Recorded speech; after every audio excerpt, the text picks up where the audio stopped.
right, do you really need gable vents? Well, in this case I don't. Had an attic specialist come out, insulation specialist, and tell me that this is actually not doing me any favor, so I'm going to cover these up.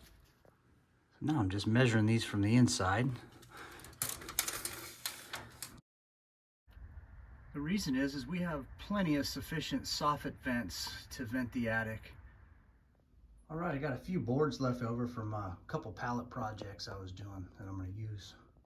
Just getting the nails knocked out of them.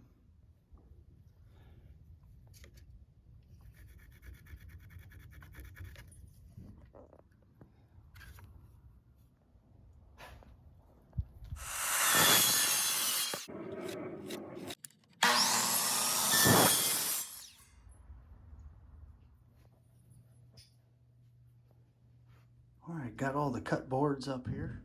Just gonna kind of work my way to the right here with these.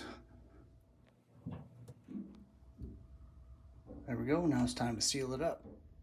See, outside here, you can't even tell the difference. Just cut it out of a piece of plywood there.